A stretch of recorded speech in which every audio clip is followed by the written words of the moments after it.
If you're wondering where some of the people mentioned in the Epstein files and some of his closest friends are today, they're not being sanctioned or locked up behind bars for being pedophiles or sex traffickers. They're still making multi-million dollar deals to increase their influence and sow more division across the world. You may have seen this guy by now. He's the Emirati multi-billionaire called Sultan Ahmed bin Suleiman. He was the one who gifted Epstein the kiswa, or the covering of the Kaaba, the holiest site in Islam. And he's also been mentioned 347 times in the Epstein files. He is the CEO of a company called Dubai Port World, and I'll explain what that is in just a second.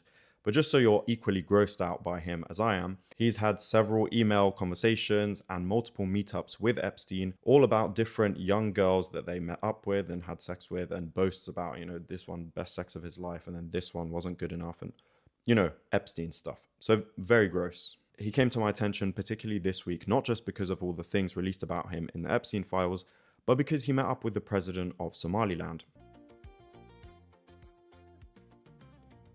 Now, Somaliland, as I explained in a previous video, is the breakaway state from Somalia, which is being backed by the UAE. And who were the first ones to recognize Somaliland as an independent sovereign state?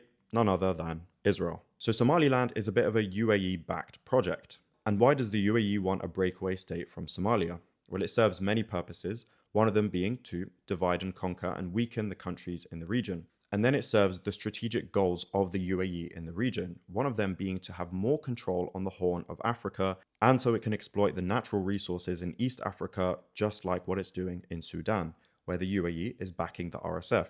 And now we get to how the UAE backs the RSF, which is the main perpetrator of a lot of the violence and killing and destruction in Sudan. The UAE funnels its weapons to the RSF in Sudan through ports that the UAE has built in the Horn of Africa, so that it's not directly linked to the UAE. But one of these main ports is in the city of Berbera in Somaliland, and who built that port? None other than Sultan Ahmed bin Suleiman and his company Dubai Port World, a $400 million port. And he is one of the richest and most influential businessmen in the Emirates. No surprise, he was close friends with Epstein, and he perfectly captures the UAE's foreign policy and policies towards the Middle East. Invest in these countries and then exploit their natural resources and expand the UAE's global and regional influence. Oh my God, his face is sickening.